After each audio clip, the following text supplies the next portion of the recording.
राधानाथसमारम्भ्यां गौरचन्द्रार्य मध्यमाम् अस्मदाचार्यपर्यन्तां वन्दे गुरुपरम्पराम्। स्मृतापितरुणातपं करुणया हरन्ति नृणां भङ्गरुतनत्विषां वलयिता शतैर्विद्वतां कलिन्दगिरिनन्दनी तटसुरद्रुमालम्बनी मदीयमतिचुम्बनी भवतु कापि कादम्बनी। यत्पादपद्मनखचन्द्रमणिछटाया विस्फुर्जितं किमपि गोपवधू स्वदर्शी पूर्णानुरागरससागरसारमूर्तिः साराधिका मयि कदापि कृपां करोतु। अनरपितचरिं चिरात् करुणयावतीर्णः कलौ समर्पयतु मुन्नतोज्ज्वलरसां स्वभक्तिश्रियम्। हरिः पुरतः सुन्दरद्वितिकदम्बसन्दीपिता तदा हृदयकन्दरे स्फुरतु वः शचीनन्दनः। कृष्णवर्णं तुषाकृष्णं साङ्गोपाङ्गस्त्रपार्षदं यज्ञैः सङ्कीर्तनप्रायैर्यजन्ति सुमेधसः। पात्रापात्रविचारणं न कुरुते न स्वं परं वीक्षते देयादेयविमर्शको नहि न वा कालप्रतीक्षा प्रभुः दत्ते सद्यो या श्रवणे क्षण प्रणमन ध्यानादिना दुर्लभम दत्ते भक्तिरसंसारेव भगवान् गौरा परम गतिः। आपदामपहर्तारं दातारं सर्वसंपदां लोकाभिरामं श्रीरामं भूयो भूयो नमाम्यहम्। कृष्णाय वासुदेवाय हरये परमात्मने प्रणतक्लेशनाशाय गोविन्दाय नमो नमः। कृष्णाय वासुदेवाय देवकीनन्दनाय च नन्दगोपकुमाराय गोविन्दाय नमो नमः। सच्चिदानन्दरूपाय विश्वोत्पत्त्यादिहेतवे तापत्रय विनाशाय श्रीकृष्णाय वयं नमः। नमो धर्माय महते नमः कृष्णाय वेदसे ब्राह्मणेभ्यो नमस्कृत्य धर्मान् वक्ष्ये सनातनान्। नारायणं नमस्कृत्य नरं चैव नरोत्तमं देवीं सरस्वतीं व्यासं ततो जयमुदीरयेत। अज्ञानतिमिरान्धस्य ज्ञानाञ्जनशलाकया चक्षुरुन्मीलितं येन तस्मै श्रीगुरुवे नमः। वाञ्छाकल्पतरुभ्यश्च कृपासिन्धुभ्यैव च पतितानां पावनेभ्यो वैष्णवेभ्यो नमो नमः। नाहं विप्रो न च नरपतिर्नापि वैश्यो न शूद्रो नाहं वर्णी न च गृहपतिर्नो वनस्थो यतिर्वा किन्तु प्रोद्यन्निखिलपरमानन्दपूर्णामृतावधे कोऽपि भर्तुः पदकमलयोर्दासदासानुदास दासदासानुदास पदाब्जयोस्तव विना वरदास्यमेव नान्यत् कदापि समये किल देवी याचे। सख्याय ते मम नमोस्तु नमोस्तु नित्यं दास्याय ते मम रसोस्तु रसोस्तु सत्यं। हरे कृष्ण कृष्ण कृष्ण हरे हरे हरे राम राम राम हरे हरे। हरे कृष्ण कृष्ण कृष्ण हरे हरे हरे राम राम राम हरे हरे। सिद्ध श्री प्राण कृष्णदास बाबा जी का तिरुवाह महोत्सव काली देव वृंदावन। सिद्ध श्री प्राण कृष्णदास बाबा श्री कालीदह वाले प्रभु के लिए अहमेवासमेवाग्रे नान्यद यत् सद सत्परम पश्चाद हम यदि तच्चयो अवशिष्ये सोऽस्म्यहम्। ऋते अर्थम यद प्रतीयेत न प्रतीयेत चात्मनि तद विद्यादात्मनो मायां यथा भासो यथा तमः यथा महान्ति भूतानि भूतेषु चावचेष्मनु प्रविष्टान्यप्रविष्टानि तथा तेषु न तेष्वहम्। एतावदेव जिज्ञास्यहं तत्त्वजिज्ञासुना आत्मना अन्वयव्यतिरेकाभ्यां यत् स्यात् सर्वत्र सर्वदा। हरे कृष्ण कृष्ण कृष्ण हरे हरे हरे राम राम राम हरे हरे। सिद्ध श्री प्राण कृष्ण गोस्वामी प्रभु श्री कालीदह वृंदावन प्रभु के चरणों में कोटि कोटि प्रणाम करें और उनकी पद धूलि से अपने सर्वांग को शुद्ध करके सब प्रकार से सिद्ध करके भजनमय बनाने की आशा और विश्वास करें। श्री श्री गौरांग किंकरी जी गाएंगी श्री श्री हरिराम व्यास जी के चरित्र को।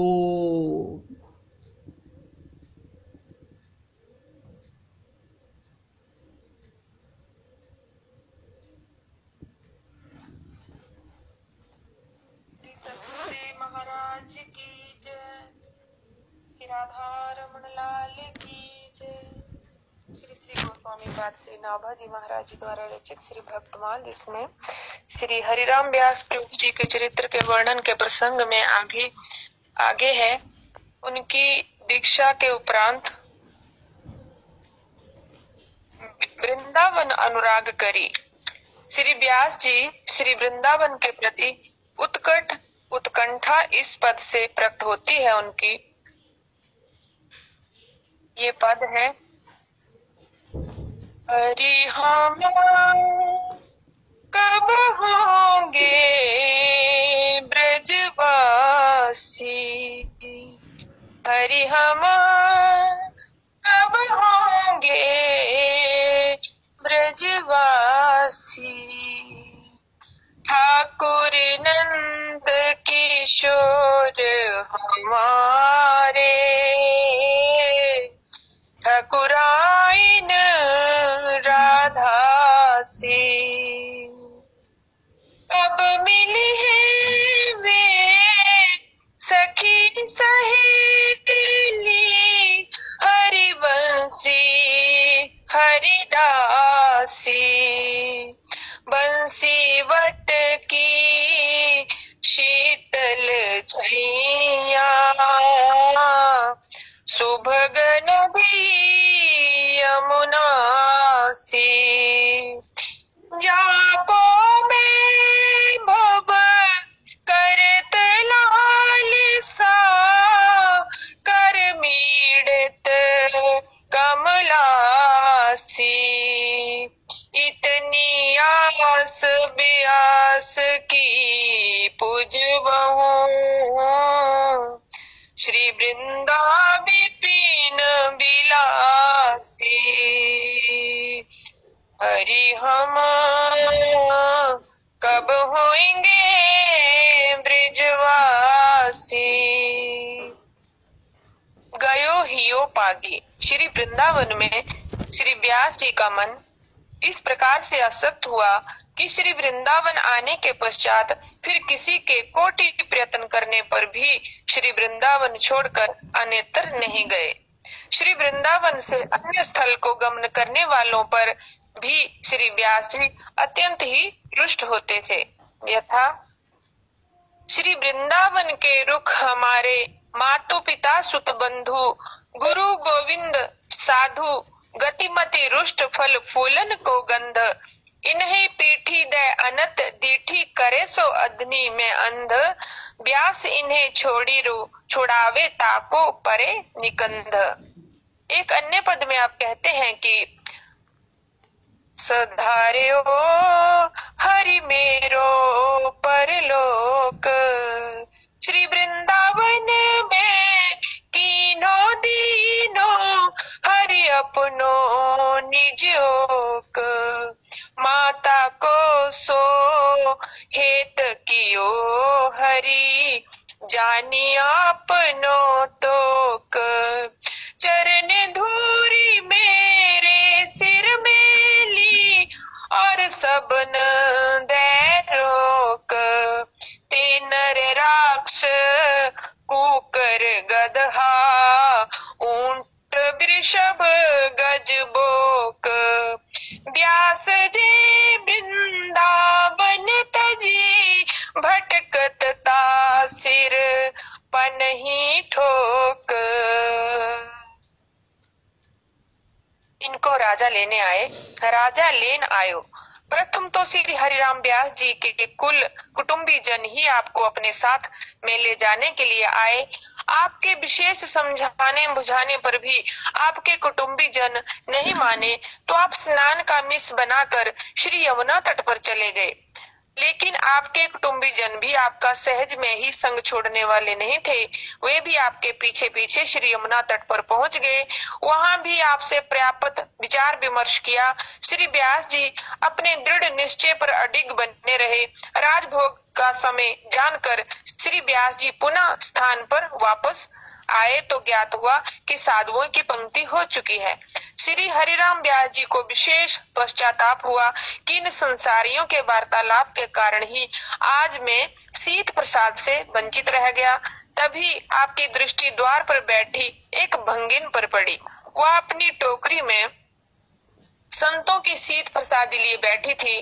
शीत प्रसाद की महामहिमा को यथार्थीन समझने वाले श्री व्यास जी तत्काल ही उस भंगिन के निकट जाकर बोले, माताजी, आज मैं संतों की शीत प्रसादी ग्रहण न कर सका। यदि तुम कहो तो मैं तुम्हारी टोकरी से संतों की शीत प्रसादी का एक किनका मात्र ले लूं। भंगिन ने प्रथम तो अपनी हीनता विचार कर आपसे विशेष ही मना किया और कहा कि महाराज, आप इतने बड़े महापुरुष होकर भी ये कैसी बातें कर रहे हैं। परंतु जब श्री हरिराम व्यास जी ने विशेष ही आग्रह किया तो उसने कह दिया कि यदि महाराज आपकी ऐसी ही इच्छा है तो आप स्वयं ही टोकरी में से ले लीजिए। अब श्री व्यास जी ने समस्त कुटुंबियों के समक्ष ही उस भंगिन की टोकरी में से एक पकौड़ी संत जनों की शीत प्रसादी निकाली और श्री भगवद प्रसाद तथा संत शीत प्रसाद का महात्म्य स्मरण करते हुए उसको पा गए। इस प्रकार से देखकर श्री हरिराम व्यास जी के कुटुंब के सभी लोग आपसे घृणा करने लगे कि इन्होंने भंगिन का स्पर्श किया हुआ तथा इसकी टोकरी में रखी हुई पकौड़ी खाई है, और कहने लगे कि व्यास जी, अब हम लोगों की पंक्ति में बैठने के योग्य नहीं रह गए हैं।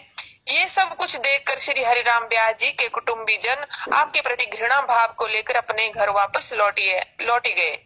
श्री प्रभु जी की कृपा से श्री हरिराम व्यास जी का एक पकौड़ी मात्र से ही संसारियों विषयों से संबंध छूट गया। इस पर दृष्टांत है दो संतों का।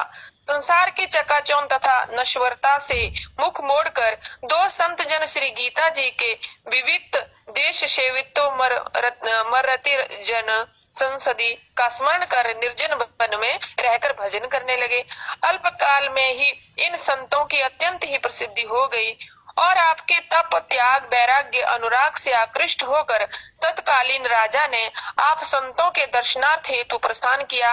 राजा के आने का समाचार आप संत जनों को प्रथम में ही किसी ने बता दिया कि आज राजा साहब आपके दर्शनार्थ आ रहे हैं। संतों ने विचार किया कि वर्तमान में साधारण लोगों के आवागमन से ही प्रचुर ख्याति हो गई है और अब तो राजा के आगमन से और भी अधिक प्रसिद्धि हो जाएगी, तो और भी अधिक लोग यहाँ आने जाने लगेंगे, भजन में बाधा होगी।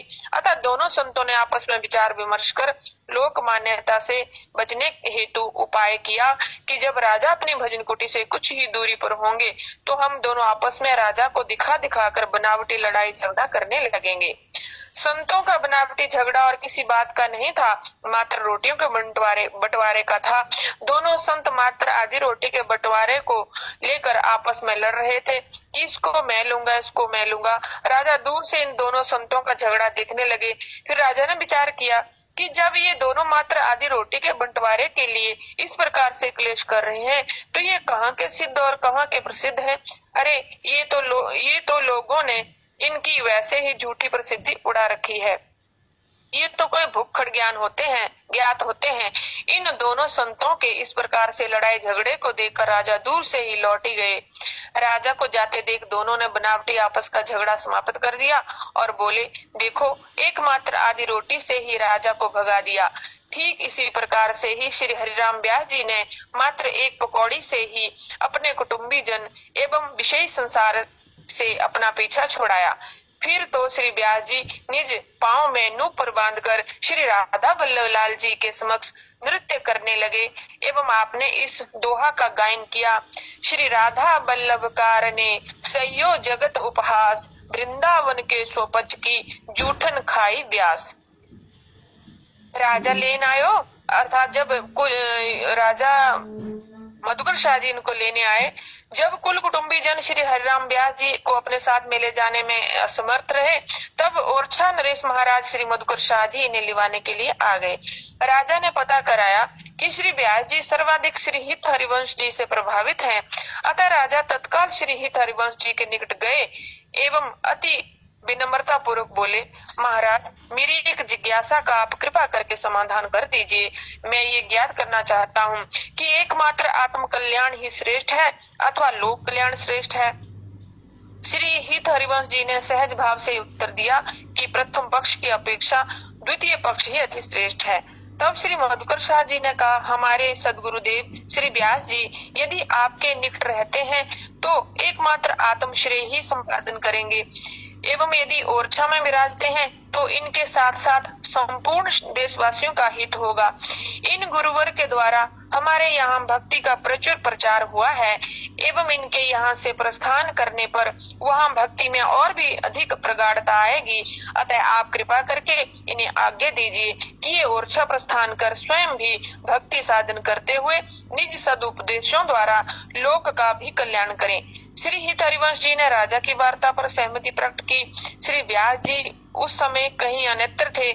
एक संत श्री मधुकर शाह जी एवं श्री हित हरिवंश जी की वार्ता सुन रहे थे। उन्होंने श्री व्यास जी से जाकर समस्त वृतांत कह दिया कि राजा ने श्री हित हरिवंश महाप्रभु को सहमत कर लिया है।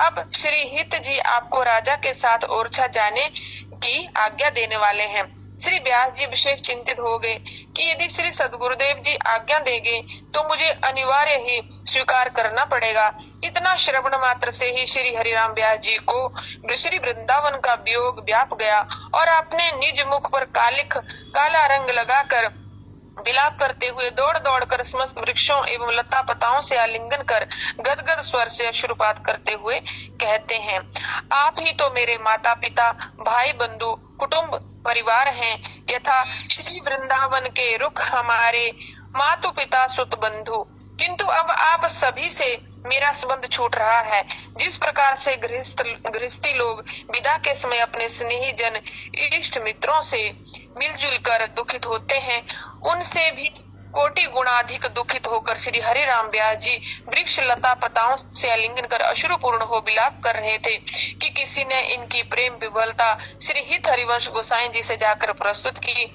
इनकी इस प्रकार से श्री धाम वृंदावन की प्रबल दृढ़ निष्ठा को प्रतीत कर श्री हित हरिवंश प्रभु जी अति प्रसन्न हुए और तत्काल ही इन्हें अपने निकट बुलवाया एवं मुक्त हृदय से शुभ आशीर्वाद दिया कि यदि आपका श्री धाम वृंदावन के प्रति ऐसा दृढ़ अनन्य अनुराग है तो मैं तुम्हें श्री राधा वल्लभ लाल जी का कृपा प्रसादी रूप आशीर्वाद प्रदान करता हूँ कि आप अविचल श्री वृंदावन धाम में ही वास करें एवं आपकी श्री ठाकुर जी में अनन्य भक्ति हो। श्री मधुकर शाह जी के द्वारा अनुनय विनय एवं अत्यंत प्रयत्न करने पर भी उन्हें विफलता ही प्राप्त हुई। पश्चात गुरु कृपा कहकर इन महापुरुषों की श्री चरण वंदना कर एवं श्री चरण रज निज मस्तक पर धारण कर श्री मधुकर शाह जी आशीर्वाद प्राप्त कर ओरछा वापस चले गए। तब श्री व्यास जी की अंतर मन की व्यथा समाप्त हुई। श्री हित हरिवंश जी ने पूछा कि तुमने मुंह पर काली क्यों लगा रखी थी? इन्होंने कहा कि विषयी संसारियों का संसर्ग परित्याग करके श्री वृंदावन आने से मुख उज्ज्वल होता है एवं श्री धाम श्री वृंदावन को त्याग कर जाने से मुख काला ही तो होगा। अतः इसलिए मैंने प्रथम ही कालिख अपने मुंह पर लगा ली थी। जब इनके परिवार वालों को ये दृढ़ निश्चय हो गया कि अब श्री हरिराम व्यास जी ओरछा वापस नहीं आएंगे तो इनकी पत्नी 3 पुत्र 1 पुत्री परिवार सहित गृह की यथा संभव समस्त संपत्ति लेकर श्री वृंदावन धाम को आ गए। प्रथम तो श्री व्यास जी इनको अपने निकट नहीं रखना चाहते थे, परंतु जब श्री हित हरिवंश जी ने इन्हें समझाया कि आप चिंतित ना हो, इनके द्वारा तुम्हें भजन में कोई व्यवधान नहीं होगा अर्थात सहायता ही प्राप्त होगी, तब आपने उन्हें अपने निकट रहने की अनुमति दी और सभी को यथा योग्य संत भगवंत की सेवा सौंप दी। श्री राधा रमणाय समर्पयामि। श्री राधे।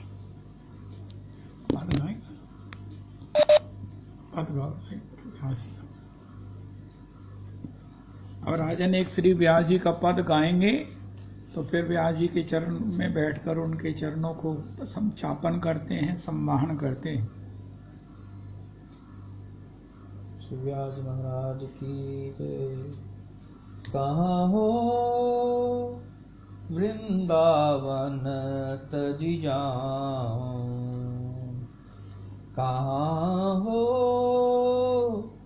वृंदावन तजी जाऊं, मोह से नीच पोच को अनंत, ना हरि बिन और न ठाऊं, कहाँ हो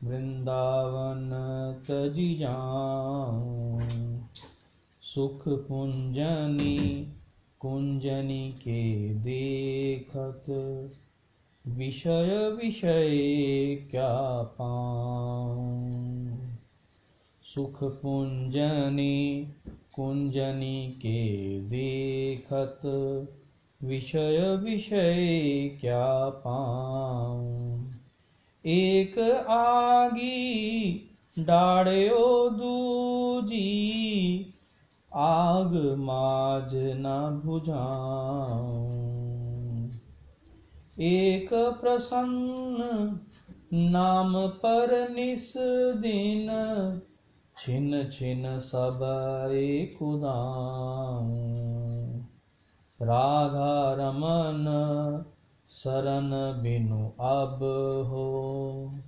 राधा रमन शरण बिनु अब हो, काके पेट सभाऊं, कहाँ हो वृंदावन तजी जाऊं, भोजन छाजन की चिंता नहीं, मरी वेहु ना डराऊं, भोजन छाजन की चिंता नहीं, मरी वेहु ना डराऊं, सिर पर सिंदूर व्यास धर्यो अब, सिर पर सिंदूर व्यास धर्यो अब, है श्याम सहाऊं, है श्याम सहाऊं, कहाँ हो वृंदावन तजी जाऊं, राधा रमन शरण बिनु अब हो, काके पेट सभाऊं, कहाँ हो वृंदावन तजी जाऊं। व्यास दादी महाराज की जय। श्री श्री हरिराम व्यास जी भक्तों में, रसिकों में, आचार्यों में ओहो अन्यतम है, क्यों ना हो विशाखा सखी स्वरूप श्री श्री व्यास जी महाराज, हरिराम व्यास जी महाराज की तिलक निष्ठा, तुलसी निष्ठा, श्री श्री हरिराम व्यास जी महाराज के विषय में श्री श्री ऐसा गौरदास जी कहते हैं उनकी रेफरेंस से कि श्री श्री रसखान बाबा जो मुगल कुल में प्रकट हुए, जो कि भक्तों में महाराज श्री हमारे कहते हैं भगवान के कितने रसिक भक्त हुए, लेकिन जो अंदर की रौनक तीनों ने देखी वो सबके पल्ले नहीं पड़ी। ये शब्द महाराज जी ने प्रयोग किया। उनका वो तीन कौन है जिनके पल्ले अंदर की वो रौनक वो पड़ी जो किसी के पल्ले नहीं पड़ी? उनका वो श्री एक मियां रसखान है। रसखान एक श्री प्रज्ञा चक्षु श्री सूरदास जी हैं और एक श्री लीला सुख बिलमंगल है। लीला शुक विलमंगल प्रभु श्री मियाँ रसखान और श्री श्री प्रज्ञा चक्षु सूरदास जी ने जो भीतर का आनंद देखा, रौनक देखी, भीतर का जो अंतरंगतम दर्शन किया, वो सबको नहीं हुआ। वो श्री रसखान प्रभु 200 तुलसी की माला अपने गले में धारण करते। मुगल राजा को ये महाराज शिकायत की गई, उन्होंने उन्हें बुलाया कि तुम ऐसा क्यों करते हो। उनका महाराज क्या करूं, मन बैरागी है गया, सुन मुरली की तान। अब मुझे किसी धर्म का, इस्लाम का, इधर का कोई ज्ञान नहीं है, मैं तो बस अपने सामने सलोने की चिंतन स्मरण में रहता हूं, मुझे और कोई सुझाई सुनाई दिखाई नहीं देता। उनका अच्छा, ये तुम 200 माला क्यों धारण करते हो? हमने तो सुना है कि हिंदू लोग 2 या 3 लड़ माला धारण करते हैं। उनका महाराज, ये हिंदू लोग ना जन्म से ही संस्कारी हैं, पुण्य आत्मा है, सहिष्णु है, दीन है, सब प्रकार से धर्म में इनकी सहज प्रवृत्ति है, सत्य व्रती होते हैं। हम अपने, ये इनके यहाँ बाल काटे जाते हैं, हमारे यहाँ खाल काटी जाती है। तो ये महाराज निश्चित ही धर्म में रुचि रखने के कारण 1 माला, 2 माला, 3 माला से ये पार हो जाएंगे। लेकिन मुझे तो चूंकि मेरा जन्म और मेरे कर्म इतने भारी हैं कि मुझे तो 200 माला धारण करके ही शायद भव सागर से त्राण मिलेगा। श्री श्री रसखान बाबा ने कहा, जैसे किसी हल्की चीज को पार ले जाना हो तो छोटी नौका ही काफी है, 1 माला ही काफी है।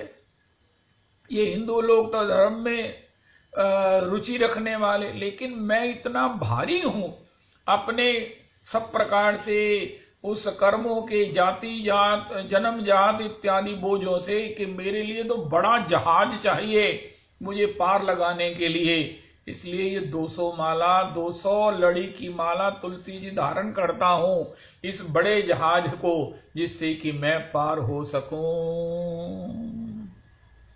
श्री श्री तुलसी जी के महात्म की चर्चा करते हुए श्री श्री गौरदास जी महाराज कह रहे हैं कि एक बार एक यवन था, वो बैलगाड़ी में जा रहा था, उसे दूर से यमदूत आते हुए दिखाई दिए। वो डर के मारे जो है वो बैलगाड़ी से कूदा और झाड़ियों में जाकर गिरा। उस झाड़ियों में सूखी तुलसी जी थी, जो कभी पैदा हुई थी लेकिन वो सूख गई थी। लेकिन उसमें गिरने के कारण पहले तो वो यमदूत उसे लेने आए थे, तत्काल वहां विष्णु पार्षद प्रकट हो गए। 3 यमदूत थे, क्योंकि हम कर्मणा मनसा वाचा कर्मणा पाप करते हैं, और 4 विष्णु दूत थे। महाराज भगवदीय सब प्रकार से रूप से, भगवदीय सब प्रकार से श्री से संपन्न। उन्होंने कहा छोड़ो छोड़ो छोड़ो, ये तो वैकुंठ का जीव है। अरे ये कैसे जीव है, उनका जहां ये गिरा है वहां श्री तुलसी जी का संस्पर्श हुआ है। तो इस प्रकार वो तुलसी जी का ऐसा महात्म है। भगवान तुलसी जी के बिना कोई भी 3600 व्यंजन और 56 भोग भी ग्रहण नहीं करते हैं, बिल्कुल नहीं आरोगेंगे। तो जब भगवान बिना तुलसी जी के कुछ आरोगते नहीं है, तो शरणागत जन भी अपने गले में तुलसी जी डालकर कहते हैं, हे ठाकुर हमें भी अपने चरणों में स्वीकार कर लो। हमें कैसे आप स्वीकार करेंगे जब तक हम अपने गले में तुलसी धारण नहीं करेंगे। श्रीमन महाप्रभु जी की उस उपासना का अंतरंगतम जो सिद्धांत गान करते हुए गौरदास जी महाराज कहते हैं, गले में तुलसी माला, एकादशी का व्रत और हरि नाम संकीर्तन, माला झोली से हरि नाम संकीर्तन, ये उपासना के, गौड़िया उपासना के, वैष्णवों के अति अति आवश्यक धर्म हैं। इन तीनों को किसी भी कीमत पर अपने जीवन में अपना स्वभाव बना ही लेना चाहिए।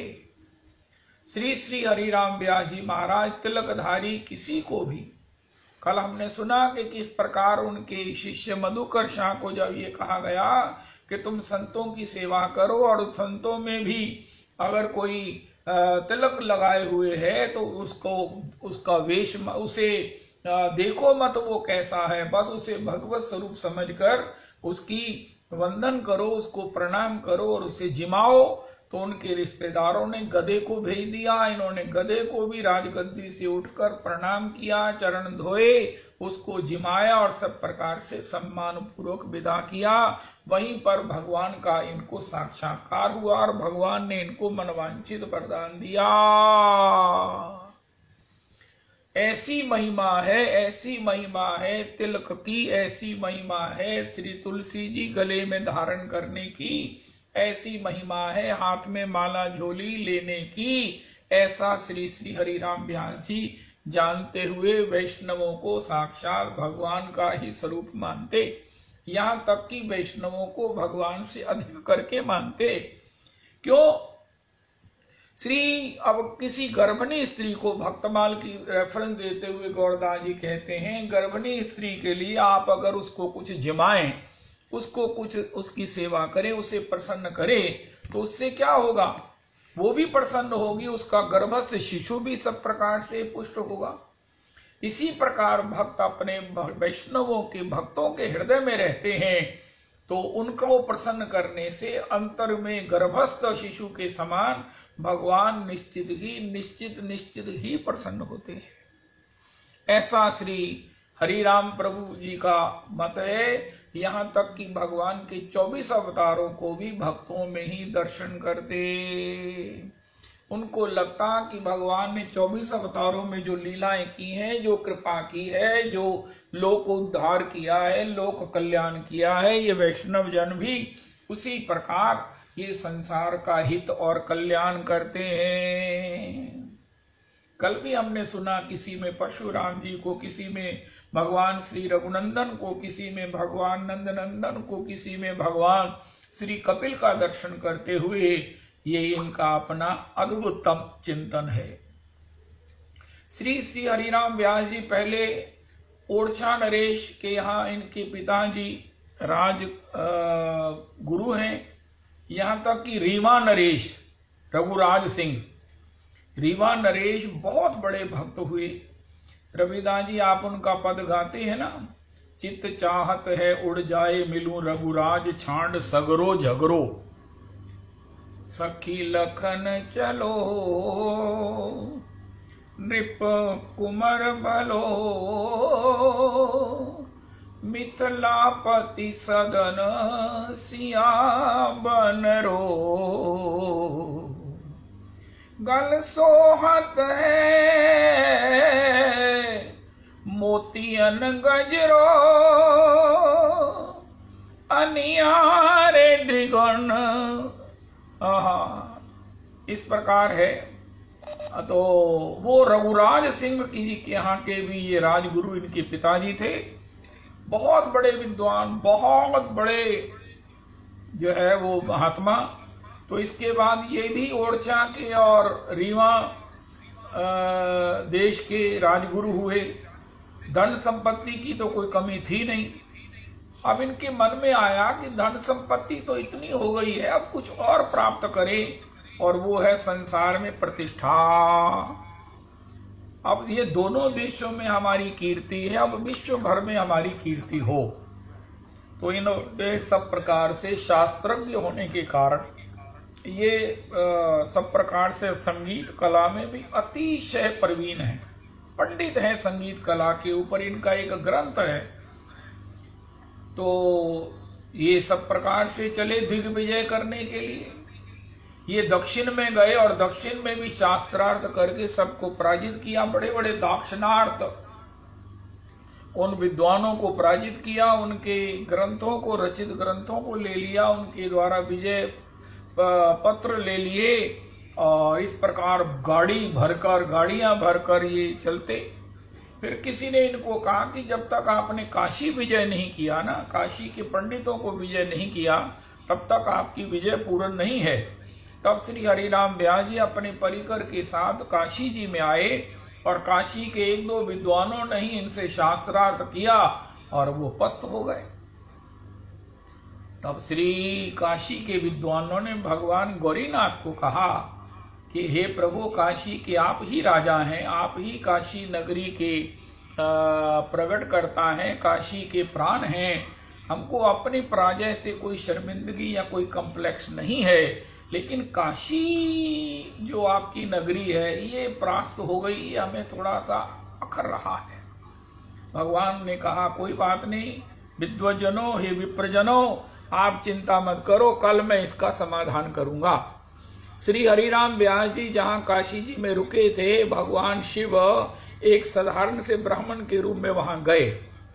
तो श्री हरिराम व्यास जी ने कहा शायद कोई विद्वान शास्त्रार्थ के लिए आया है। उनका नहीं प्रभु, मैं शास्त्रार्थ के लिए नहीं आया, मैं तो आपसे कुछ जिज्ञासा करने आया हूं, मेरा कुछ जिज्ञासा है। उनका हाँ हाँ कहो, हमारे से कौन सी जिज्ञासा जिसका उत्तर नहीं दिया जा सकता। उनका प्रभु जी ये सब जो विद्या है, किसी को विद्या प्राप्त हो जाए तो उसका फल क्या है? उनका विवेक, उसे विवेक की प्राप्ति होती है। उनका विवेक किसे कहते हैं? उनका सद और असद का ज्ञान होना ही विवेक है। भगवान शिव ने फिर पूछा हरिराम व्यास जी को बड़ा आश्चर्य हो रहा था कि ये इतने सिंपल क्वेश्चन मुझसे पूछ रहा है।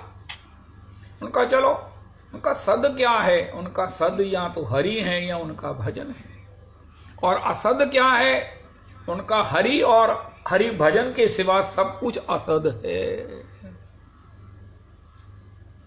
वाह, भगवान शिव बड़े प्रसन्न हुए। उनका वाह, इतने बड़े विद्वान, इतनी सुंदर, इतनी, तो आप इतने बड़े विद्यावताम हैं, विद्या विशारद है, विद्वान हो, विद्वानों के भी महाविद्वान हो, तो क्या आपने सद को जान लिया है, सद को पकड़ लिया है और असद को छोड़ दिया है आपने? ये तो श्री हरिराम व्यास जी के उस प्रतिष्ठा पर एक प्रश्न था। हरिराम व्यास जी बड़े उत्तेजित हुए कि अरे ये मुझसे पूछ रहे हो आप। तब हरिराम व्यास जी को अंतस में चिंतन हुआ कि ऐसा प्रश्न पूछने वाला, अरे हो ना हो, ये तो काशी के महाराज, काशीश्वर भगवान गौरीनाथ ही हो सकते हैं। अपने अंतर चक्षुओं से भगवान श्री गौरीनाथ को पहचान कर चरणों में शरणापन्न हुए।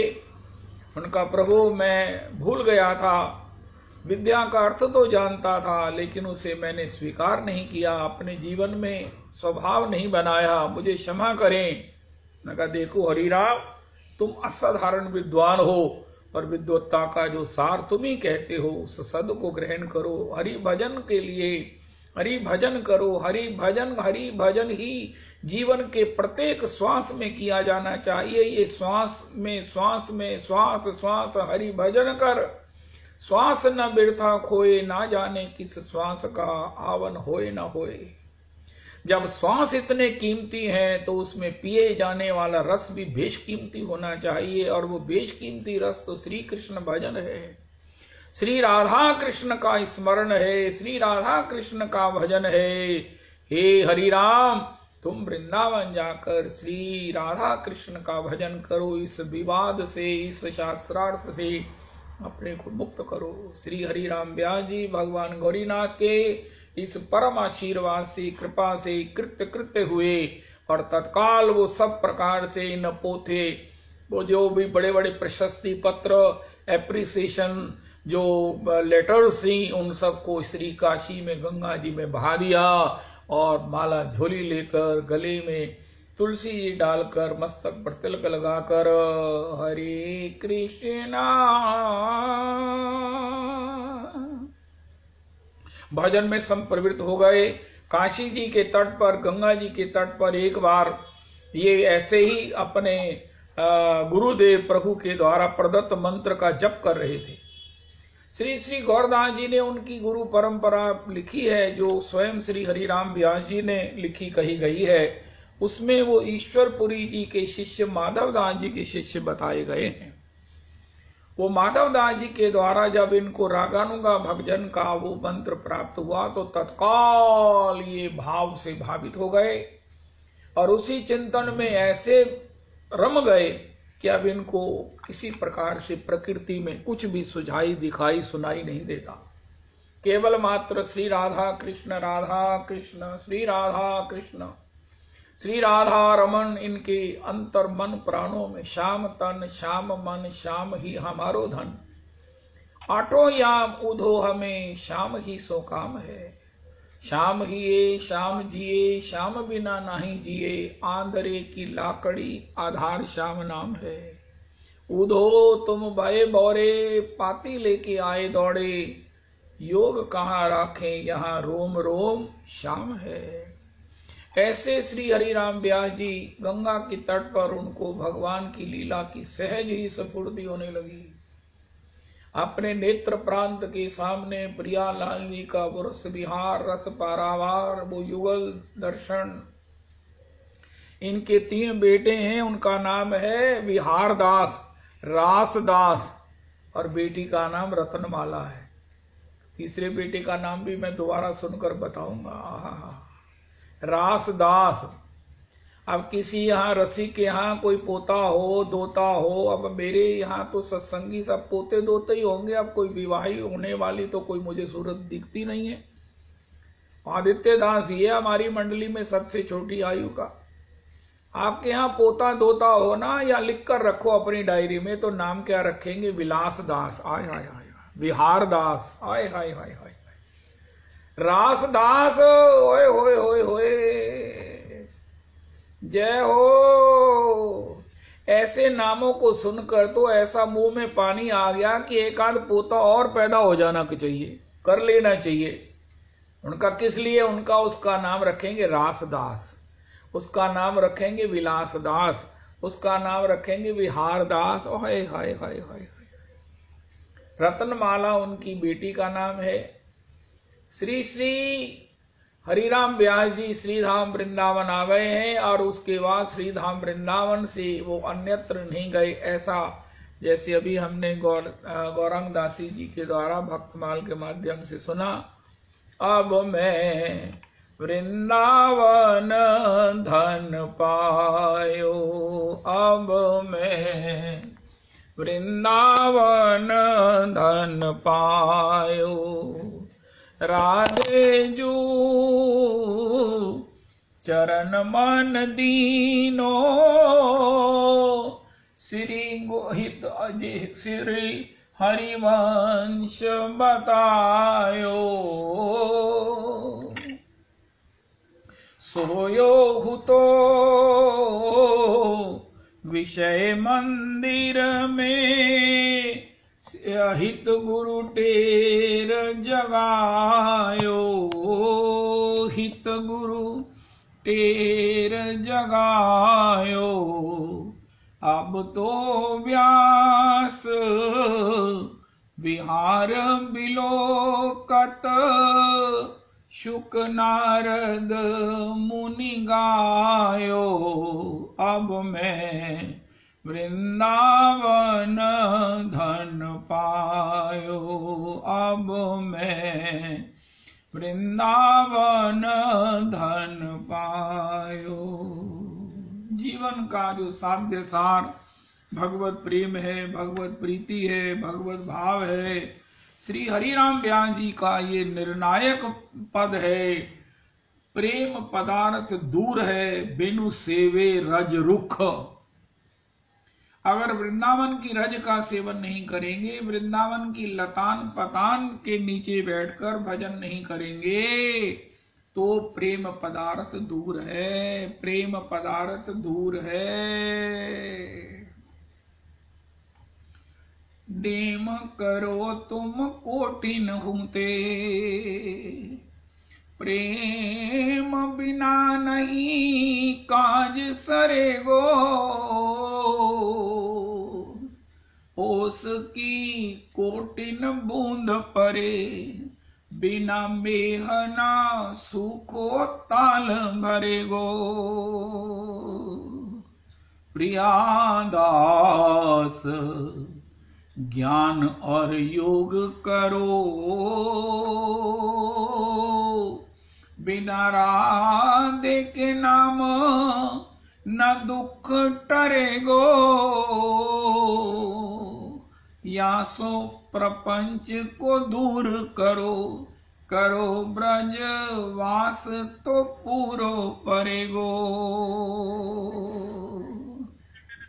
श्री धाम वृंदावन, और वृंदावन में ही श्री कृष्ण प्रेम का ये प्राप्ति सुयोग सौभाग्य और निश्चित सुयोग सौभाग्य प्राप्त होता है।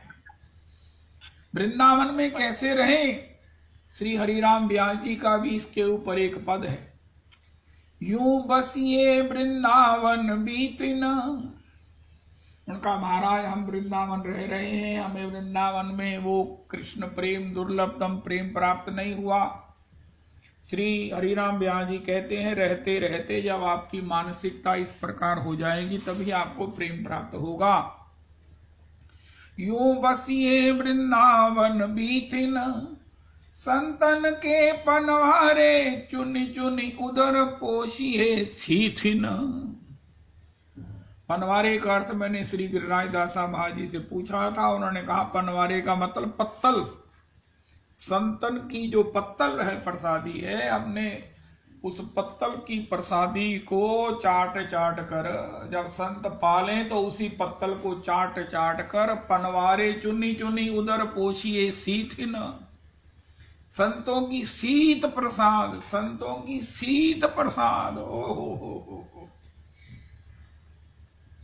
श्री श्री गौर किशोर शिरोमणि बाबा, जिनके गुरुदेव हैं श्री श्री नित्यानंद दास प्रभु सिद्ध बाबा, उन्होंने अपने शिष्य रामकिशन दास वृंदावन के अंतिम सिद्ध संत को कहा कि तुम ये गौर किशोर शिरोमणि को मेरा शिष्य नहीं अपना गुरु ही समझा करो, गुरु भाई नहीं, इनको मेरे ही रूप में गुरु रूप में समझा करो। वो गौर किशोर शिरोमणि प्रभु संतों की शीत प्रसाद ही पाते थे। जहां संतों का प्रसाद होता, ठाकुर जी का उत्सव होता, उनकी पत्तलें बाहर फेंक दी जाती, उन्हीं पत्तलों को चाट चाट कर श्री गौर किशोर शिरोमणि बाबा अपना उदर भरते। कहो भक्ति पथ कवन प्रयासा, योग न जप तप मख उपवासा, सरल हृदय ना मन कुटिलाई। तो सरल हृदय क्या है कि अगर शास्त्र में ये कहा है तो शीत प्रसाद, शीत प्रसाद ये कोई साधारण बल नहीं है, ये साधारण कोई सरलता नहीं है। शीत प्रसाद, शीत प्रसाद। इस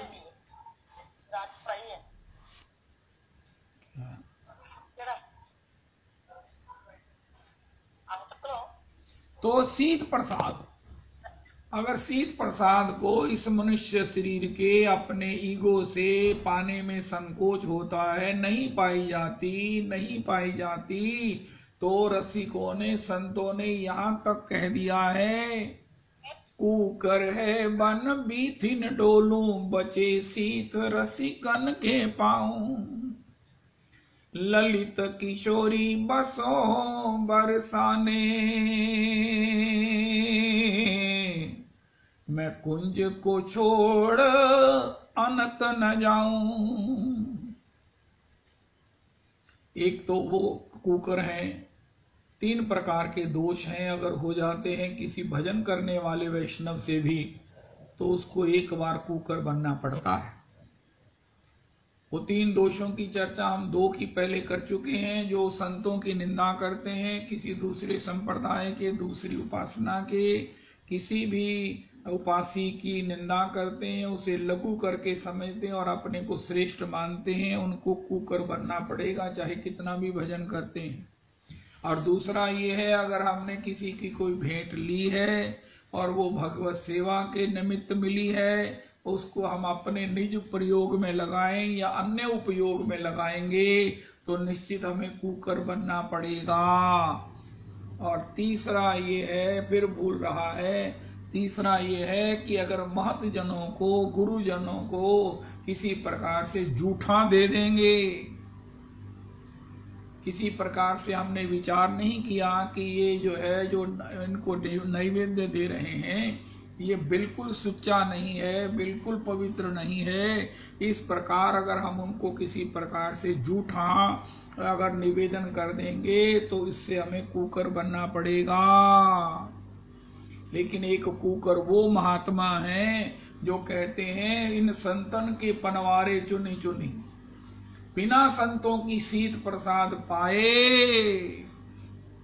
बिना संतों की शीत प्रसाद पाए किसी का हृदय पूर्ण एकांतिक शुद्ध हो सकता है, ऐसा नारद जी नहीं माने। व्यास जी ने कितने अखिल वेद पुराण विज्ञोर, अष्टादश पुराणेषु सारम सारम बताने वाले श्री वेदव्यास जी महाराज प्रसन्न नहीं हैं। वेदव्यास जी अपनी प्रसन्नता का, आत्म प्रसन्नता का, भगवान की भक्ति का अभी भी राज देव ऋषि नारद से पूछ रहे हैं कि नारद जी कैसे मैं उन्मुक्त हो सकता हूँ, कैसे मैं उल्लसित हो सकता हूँ, आह्लादित हो सकता हूँ, गदगद हो सकता हूँ, रोमांचित हो सकता हूँ, उन्मुक्त प्रसन्न हो सकता हूँ, कैसे मैं कभी भी हंसने का सुख प्राप्त कर सकता हूँ। उनका उसका उपाय, व्यास जी आपने जो किया है वो सब उसका उपाय नहीं है, उसका उपाय है हरि भक्ति, उसका उपाय है भगवान के लीलाओं में, भगवान के नाम में, भगवान के चरणारविंद में रतिमती। उनका व्यास जी आप ये पूछेंगे कैसे हो रतिमती, तो मैं बताता हूं मुझे कैसे हुई। मुझे तो 5 वर्ष की अवस्था में संतों की शीत प्रसाद पाने का मौका मिला।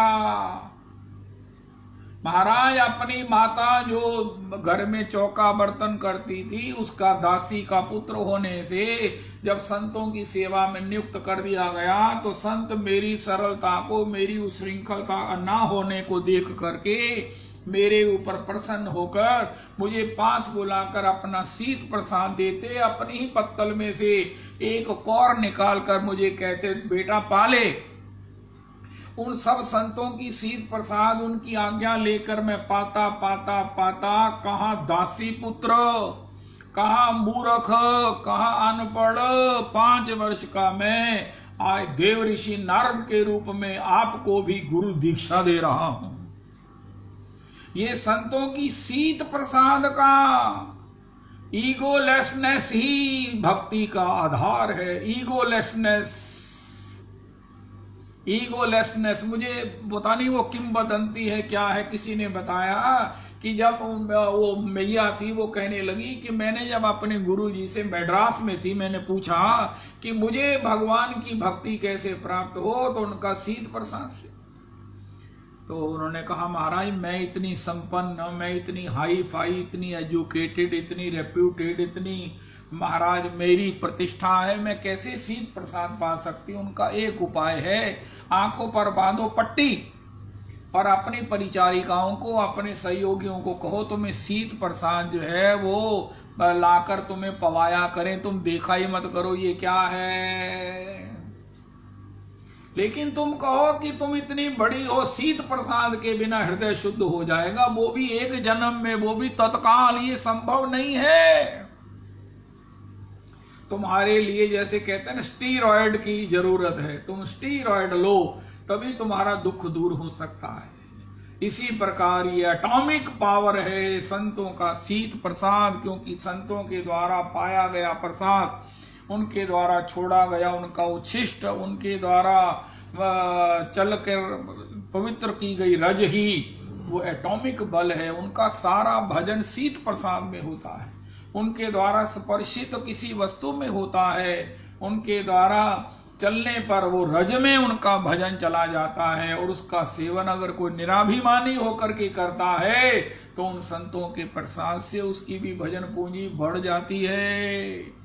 आंखों में पट्टी बांधकर उसने बाद में वो मैडम की वो पता नहीं किंवदंती है या किसी ने बताई या उसने बताई उसने शीत प्रसाद का सेवन किया और गुरु जी ने कहा अब तुमको बारंबार मातृ गर्भ में उल्टे लटक करके ये सब प्रकार से उस मलमूत्र के उस थैले के पास जो है वो इस कष्ट को भोगना नहीं पड़ेगा और इसके विपरीत भगवान के उस अचिंत्य रस को तुम निरंतर आस्वादन कर सकोगी। जय हो जय हो। बहुत समय पहले की बात है, आज से 100 साल पहले, जब जो बड़े लोग थे ना, बड़े ये जो बड़े क्या बोलते हैं ना, पुराने ख्यालों के कहो या पूरे विचारवान व्यक्ति अपने सिर पर तो शाल ओढ़कर ना प्रसाद पाते थे। शॉल ओढ़ लेनी और अपने झोली में रख लेना प्रसाद का थाल, उसके ऐसे उसको ग्रहण करना। कभी उसको कैसे कहते हैं ना, भोजन भी एकांत का विषय है, भोजन भी पर्दे का विषय है, पर्दे में भोजन करते थे। ऐसे मैंने सुना है एक व्यक्ति जिनकी दादी जी ऐसा करती थी। तो पर्दे में क्या मतलब है, शीत प्रसाद, शीत प्रसाद। अहंकार ही तो हमें रोके हुए है अपने श्रेय से, अपने मंगल से, अपने हित से। और इस अहंकार की निवृत्ति, कोई कहे मुझ में तो अहंकार है ही नहीं है, उनका अच्छा अहंकार नहीं है, आज से ही शुरू कर दो शीत प्रसाद पाना। वृंदावन में ऐसे महात्मा हैं जो नया वस्त्र नहीं पहनते। आपसे निवेदन किया था, यहाँ पर कुछ वैष्णवों ने माता जी को वो भेजी, क्या बोलते हैं, ये सारी भुजा की बनैने जो गर्म है कि बाबा लोग कुछ पहनते नहीं है। तो माता जी ने कहा बाबा लोग तो ग्रहण नहीं करेंगे। तब श्री वो राधा श्याम सुंदर मंत्र के महंत जी सनातन प्रभु ने कहा ऐसा है, मुझे दे दो। उनका मैं अभी पहनता हूँ, देखता हूँ कोई संत मिलता है ना, अपने को उतार के उसे दे दूंगा कि ये देखो मेरी पहनी हुई है, तुम पहनो। फिर दूसरी पहन के जाऊंगा, फिर किसी को दूंगा, फिर तीसरी पहन के जाऊंगा, क्योंकि सीधी नहीं मैंने किसी को दी तो किसी ने ग्रहण नहीं करनी है। मिटा दे अपनी हस्ती को अगर कुछ मर्तबा चाहे कि दाना खाक में मिलकर गुरो गुलजार होता है, वरना रहो अपने अहंकार में। तो वो तो है ही है, और उसका परिणाम क्या है, नहीं नहीं ईगोलेसनेस। आज के सत्संग का प्रसाद है ईगोलेसनेस। कितनी ईगोलेसनेस कि संतों की उच्छिष्ट का सेवन, संतों की पद रज में सब प्रकार से लुंठन, संतों के उस पद जल में उसका पान, ये करने से अनायास ही हृदय पावन हो जाएगा। भक्तमाल के रचयिता श्री नाभाजी भी कहते हैं कि अरे अग्रदेव जी, तूने इतना ये सब कहां से प्राप्त कर लिया। उनका महाराज, इन संतों की शीत प्रसाद पाने की आपने मुझे आज्ञा दी थी, उसको प्राप्त करके मेरा हृदय इतना पावन हो गया है कि आप तो श्री सीताराम जी की मानसी सेवा करते हैं और मैं सीताराम जी के भी दर्शन और आपके भी सेवा करते हुए दर्शन कर लेता हूं।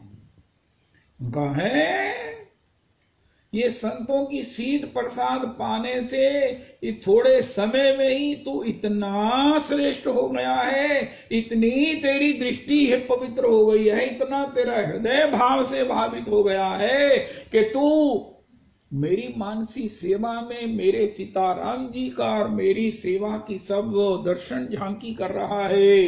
अब तेरा एक धर्म है, तू संतों का चरित्र लिख, तो संतों के उस चरित्र को लिखो जिससे लोगों को प्रेरणा हो कि भक्ति का तात्पर्य, भक्ति का अर्थ क्या है, उनको भक्ति का अर्थ भी प्राप्त हो और भक्ति भी प्राप्त हो। तब श्री नाभाजी ने भक्तमाल की रचना करी। जिस भी भक्त का स्मरण करते वो अपने हृदय में लोक हित के लिए अपना चरित्र प्रेरणा के रूप में श्री नाभाजी को स्फुरित करा देता और नाभाजी उसको लिखकर एक भक्तमाल प्रमाणिक ग्रंथ की रचना कर दी है। तो शीत प्रसाद श्री चैतन्य चरतामृत जी में भी कालिदास हैं जिन्होंने शीत प्रसाद के द्वारा महाप्रभु जी की परम परम परम अन्यतम कृपा को प्राप्त किया है। तो आज के सत्संग में ईगोलेसनेस, भक्ति का तात्पर्य है मन में शांति, संसार में शांति, घर में शांति। उसका मूल क्या है? ईगोलेसनेस, ईगो प्रूफ ईगोलेसनेस अपने को कीजिए। और इसको करने वाली है हरे कृष्ण कृष्ण कृष्ण हरे हरे, हरे राम राम राम हरे हरे, हरे कृष्ण कृष्ण कृष्ण हरे हरे, हरे राम राम राम हरे हरे, हरे कृष्ण कृष्ण कृष्ण हरे हरे, हरे राम राम राम हरे हरे। श्री श्री रविदास जी कृपा करो।